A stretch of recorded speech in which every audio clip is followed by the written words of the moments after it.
E aí eu comentei com vocês que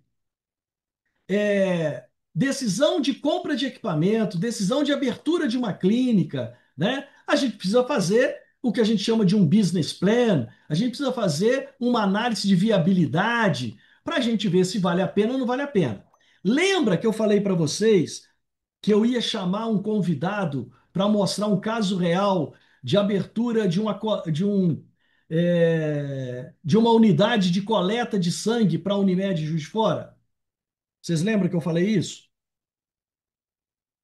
Esse convidado chegou, está na sala.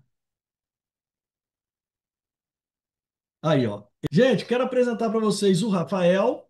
E o Rafael vai mostrar para vocês o estudo que ele fez para a Unimed Juiz de Fora quando a Unimed foi abrir esse posto de coleta. E aí vocês vão ver é, os dados que ele usou, qual a importância disso para a tomada de decisão, para ter assertividade, para não gerar prejuízo, e como isso ajuda o gestor a tomar decisão baseada em dados, em números. Rafael, mostra aí pra gente o que que você fez. Bom, boa tarde, pessoal. Obrigado pela introdução. Deixa eu compartilhar a tela aqui. O professor Ronaldo falou aí, é, quando eu trabalhei na Unimed Juiz de Fora, a nossa área de planejamento financeiro era responsável por diversos projetos da cooperativa, e dentre eles, após a abertura do Hospital Unimed Juiz de Fora, que foi o maior investimento da cooperativa. Acredito que até hoje seja o maior investimento, porque um valor vultuoso que foi alocado ali para essa solução. A gente identificou que era um cenário pós-Covid em que as pessoas ainda estavam muito receosas para se deslocar a um hospital sem uma necessidade emergencial, né? Então, a gente viu que a estrutura que a gente tinha desenvolvido no hospital para atendimento da nossa base de clientes, de beneficiários, estava ficando muito, muito ociosa. E a gente estava buscando formas, então, de mitigar esse custo que a gente tinha fixo lá, ou seja, diluir esse custo fixo que a gente tinha com um aumento de volume, entregando dentro da capacidade do hospital.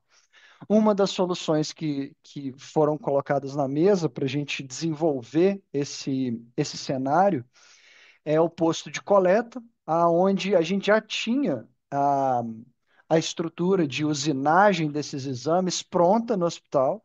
A gente precisava, de fato, era fazer com que o volume de exames começasse a fluir para dentro dessa estrutura. E aí vem algumas tomadas de decisão estratégicas da Unimed. Em primeiro lugar, o hospital ele foi criado para reduzir o repasse do custo assistencial para a rede prestadora, deixando esse custo alocado internamente dentro da nossa operação. E, consequentemente, a gente ficaria com a margem de lucro que seria repassado para esse prestador. E aí a gente identificou, então, que uma das formas de estender esse atendimento e melhorar a nossa capacidade de processamento lá, enquanto o hospital ainda estava ocioso, era criar um posto de coleta, de simples coleta. Então, nada seria usinado nesse posto, seria simplesmente uma recepção com as cadeiras ali, três postos de recepcionista e três pontos de coleta lá para dentro do, do estabelecimento. Claro, um local para refeição, enfim, dos funcionários, e um local para armazenagem das amostras coletadas, até que a gente mobilizasse a logística. Se não me engano, a logística era duas vezes por dia, uma no meio do dia e uma ao final do dia para fazer toda a movimentação e levar para o hospital as amostras coletadas. Então, é, é importante frisar que aqui eu falei por enquanto, de duas atuações. Uma estratégica, que é do corpo diretivo da empresa, buscando novas oportunidades de melhorar a sua estrutura, a sua estrutura operacional, torná-la mais eficiente. E do meu lado, ali no nosso time de planejamento financeiro, a gente pegando essa decisão estratégica que a operadora, a cooperativa tinha tomado, e desenhando esse futuro e vendo se essa solução estratégica, se essa decisão estratégica tem retorno financeiro, se ela contribui com o retorno financeiro. Só que a gente pode observar que não é só um projeto, por mais simples que ele seja, ele não envolve somente a participação de dois atores. Aqui eu trouxe para vocês, então, um parecer do estudo de viabilidade que a gente desenvolveu em cima desse projeto. E a primeira coisa que a gente traz nesse parecer são as premissas sobre quais princípios sobre quais dados coletados esse estudo se põe de pé. Então, o que a gente precisa saber para começar a ler esse estudo de viabilidade? Em primeiro lugar, quando a gente fala de CAPEX, a gente está falando do valor investido. É o que a empresa põe de investimento em um projeto normalmente a imobilização desse capital. Em inglês, a sigla em inglês, CAPEX é Capital Expenditure. Então, é meio que o gasto do capital para fazer com que a gente obtenha benefícios futuros. Para que a gente conseguisse mobilizar esse posto de coleta e colocar ele pronto para abrir as portas, a gente gastaria R$ 703.500 naquela época. Isso era 2021, por aí, se não me engano. A gente tem os custos fixos, e aí, custos fixos, a gente teve que separar a parte de pessoal, e aí eu vou explicar o porquê. Mas reparem aqui na terceira coluna dessa tabela, que a gente sempre traz na primeira, o que a gente está falando sobre, qual é o valor do que a gente está falando e quem é o responsável por essa premissa. Então, a gente angaria dentro da nossa estrutura todas as pessoas que são conhecedoras desse tipo de informação dentro da empresa para que a gente faça com que a tomada de decisão seja a mais acertada possível. Então, quem fez o levantamento desse valor para imobilização foi o compras do hospital, porque ele já tinha dimensão de quanto custava uma cadeira de coleta, quanto custava as cadeiras da sala de espera, os biombos da recepção, a divisória, enfim. Eles fizeram todo esse levantamento juntamente com o pessoal da engenharia clínica, é claro, mas quem deu o preço ali final foi o pessoal do compras. A galera de custos do hospital levantou para a gente quais seriam os custos fixos. E aí, quando a gente separa o pessoal de custos fixos, o que sobra ali em custos fixos nada mais é do que a parte a gente chama de utilities, que é conta de água, luz, toda a parte de estrutura não visível, né? A água, luz, internet, o ponto de rede, estruturação dessa rede, o custo dessa rede para a empresa, segurança patrimonial ali, porque é um ponto que vai ficar, um ponto de coleta, um posto de coleta, que ficaria diretamente na rua, né? Uma porta de vidro só separando o posto de coleta da rua.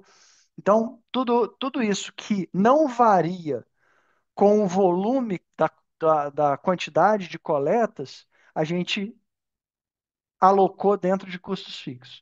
Já os custos variáveis, ele vai variar, então, de acordo com a quantidade de coletas. E aí a gente fez uma estimativa que o nosso ponto de partida, com o tanto de coletas, e aí a gente vai ver mais ali para baixo o número de coletas inicial, era 16 mil. Então, Deixa eu ver aqui se a gente consegue ver. Ah, eu coloquei por período. Eu não coloquei por quantidade de coletas. Mas, enfim, suponhamos, aqui a gente tem 1.600, estou chutando um valor aqui, 1.600 coletas no mês. E aí a gente vai pegar esses R$ 16.100 e dividir por essas 1.600, porque assim a gente encontraria o nosso custo variável unitário. E conforme esse volume de coletas vai crescendo, a gente vai vendo que esse custo variável ele vai aumentando, porque a gente vai multiplicar pela quantidade de coletas. Só que essa estrutura que a gente está desenhando, ela tem um limite, ela tem uma capacidade de atendimento. Por isso, a gente estimou aqui também um teto para esse custo variável, que era de R$ 116.000. Isso tudo foi condensado, então, pelo pessoal de custo do hospital, o pessoal da assistencial também ajudou muito na volumetria, porque eles sabiam mais ou rede prestadora fazia, quanto que a gente conseguiria deslocar da rede prestadora para esse ponto de coleta, com quem esse ponto de coleta da nossa rede prestadora estaria competindo pelo público-alvo, e a parte de FP&A, que é a parte de planejamento financeiro, o meu time lá na Unimed, de- desenhou essa evolução do custo variável. Aí você vai me perguntar, mas o custo pessoal ele não é fixo? Sim, ele é fixo.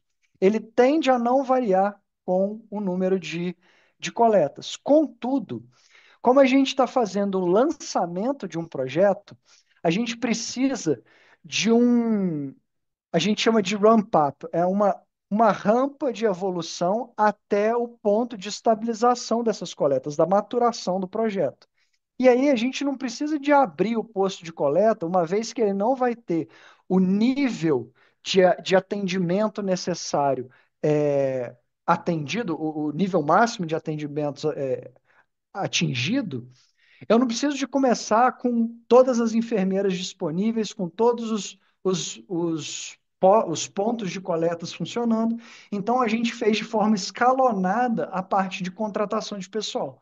Por isso que a parte de custos de pessoal, a gente vai ter essa variação conforme o atingimento de determinados níveis, de determinados degraus do, do volume de coletas que a gente tinha. E, por fim, quanto que custa o dinheiro que a gente está investindo ali. A que taxa a gente descontaria o fluxo de caixa desse projeto? Por quê?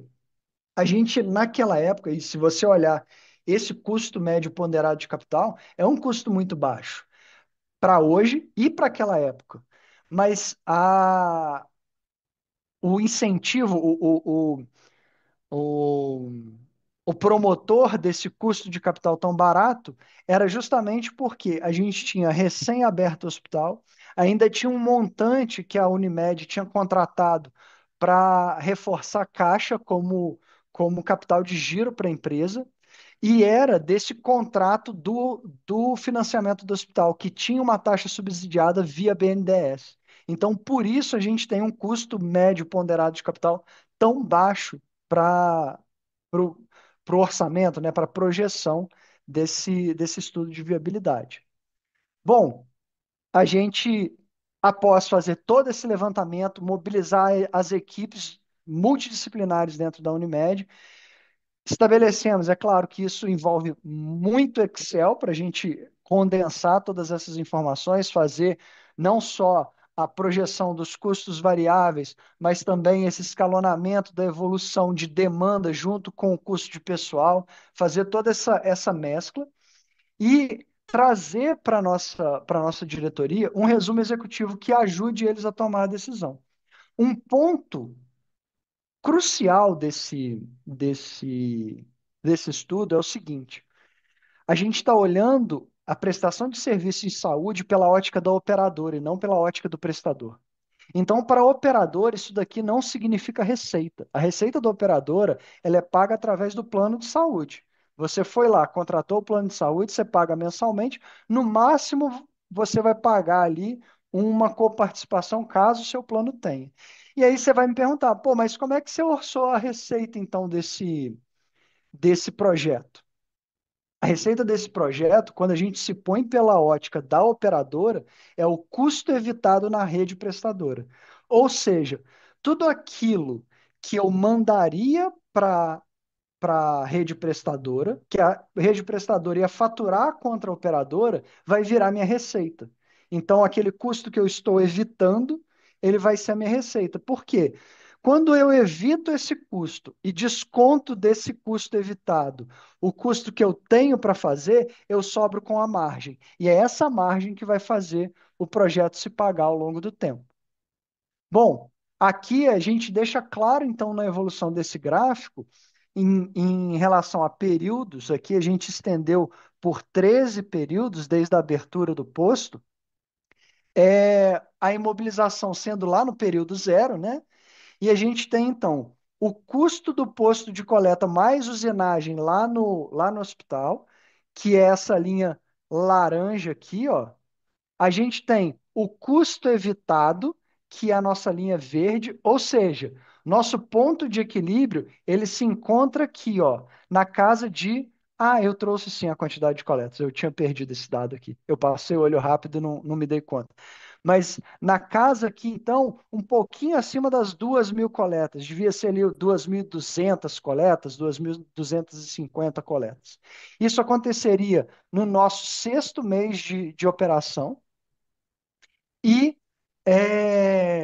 algo que é bem interessante é o seguinte: se vocês observarem, esse custo evitado menos o custo do nosso posto de coleta, ele tem um spread, uma diferença tão grande, ou seja, a gente tem a margem que a gente pagava para a rede prestadora é tão significativa que uma imobilização de R$ 700.000 com um custo fixo que pode chegar a 59.000 mais 112.000, que é o custo de pessoal, no ponto de maturidade, ele se paga em 6 meses. Isso, assim, para a diretoria tomar essa decisão foi muito claro. Aqui, ó, quando eu falei do ponto de equilíbrio, eu trago até aqui no texto, olha lá, 2.200 coletas, atingido no sexto mês.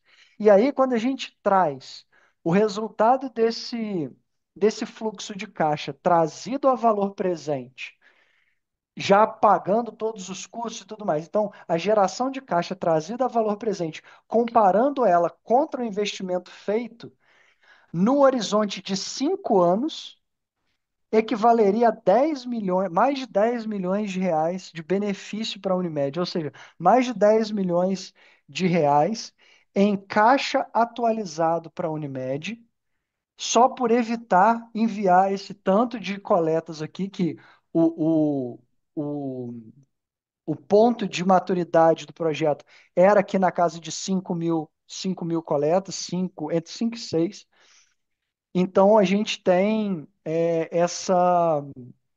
esse estudo detalhado e preparado para que a diretoria da Unimed, após idealizar essa solução para otimizar a estrutura do hospital, pudesse tomar a sua decisão com base nos dados, no dado, é, tomar sua decisão embasada em dados, né? Embasada em fatos. Aqui, então, o segundo gráfico, a gente traz o payback descontado, que é uma outra métrica interessante, que aqui a gente está comparando simplesmente a curva de é, é, meio que receita, né? Aqui a gente chama de custo evitado, e o custo da operação. Quando a gente traz aqui para a curva do payback, é exatamente o cálculo que a gente faz do desconto desse VPL aqui, só que ao invés de acumular ele no primeiro mês, no mês zero, para comparar com o investimento, a gente vê em que ponto o, é, o projeto se paga. Ou seja, a gente vem descontando e abatendo o valor que a gente investiu para ver em qual momento esse fluxo de caixa gerado paga todo o CAPEX que foi empregado nesse projeto. E aí a gente vê que o ponto de equilíbrio, ou seja, ele para de gastar mais e gera mais benefício a partir do sexto mês. E do sexto mês em diante, a gente vê que a curva se torna positiva, porque até aqui, ó, ela era descendente, e aí daqui para frente ela se torna ascendente. Quando ela cruza o eixo zero, significa que todo o valor convertido em caixa daqui para frente já está livre do pagamento do investimento, ou seja, é benefício líquido no resultado da empresa.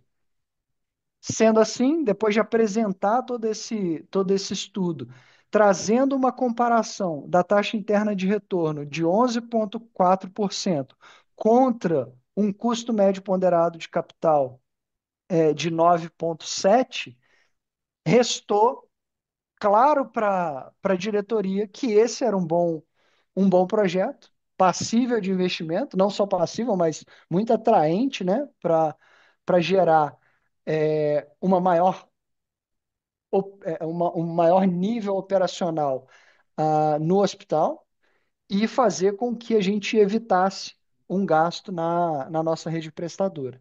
Esse mesmo tipo de estudo ele pode ser empregado para clínicas e hospitais. Só que aí a gente inverte a lógica, porque a sua receita vai ser receita de fato. Você não vai precisar de ficar pensando no custo, na lógica do custo evitado. Você vai buscar direto quanto que é o seu preço de venda, você vai multiplicar pela quantidade de produtos ou serviços vendidos e comparar isso com o custo desse produto ou serviço vendido dentro da sua base operacional.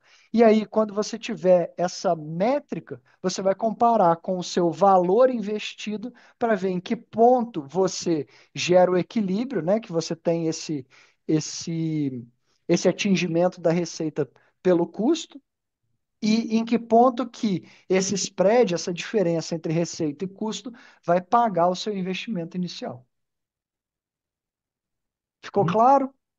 Gente, aquilo que a gente estava conversando, todas as contas que nós aprendemos a fazer aqui nesse módulo, é, tem que ser subsídio para te ajudar a tomar decisão com fatos, com dados, em que você olha e fala assim: nesse caso, então, que o Rafael acabou de apresentar, fica claro, a Unimed fez um grande investimento no hospital. E lá dentro do hospital ele tinha toda a usinagem, né? Toda a questão de laboratorial, de análises laboratoriais, e que era muito superior à capacidade do próprio hospital e ele precisava melhorar. Ora, e ele estava pagando aqui fora clínicas para fazer de todos os cooperados. Ora, por que não aproveitar a infraestrutura que nós montamos no hospital para maximizar o ganho? Lembra? Na primeira aula que a gente falou sobre ociosidade, ora, ociosidade impacta o resultado final. Então, o que esse estudo veio exatamente para diminuir a ociosidade e alavancar o valor investido lá no hospital. E claro que ia ter mais investimento, porque gastou-se mais de 700 mil para colocar essa unidade para funcionar. Mas vale a pena? Sim, porque paga os 700 mil e ainda gera lucro, além do ganho que gera lá no hospital, diminuindo a ociosidade lá no hospital também.